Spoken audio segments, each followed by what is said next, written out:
Cole-Parmer's peristaltic pumps and fluid handling consumables are ideally suited to cell culture and other laboratory applications that demand consistent and contamination-free media delivery. With a peristaltic pump, fluids only come into contact with the inner surface of the tubing and fittings, which is critical for maintaining a contamination-free environment. The pump's gentle action minimizes shear forces and maintains the viability and integrity of sensitive cells during transfer.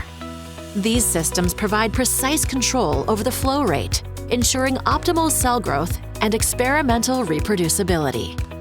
Plus, the tubing and fittings are easy to sterilize and replace, which means you can keep your processes running smoothly with minimal downtime. Here's how it works. First, prepare the pump by loading the tubing into the pump head and closing the lever, which secures the tubing in place.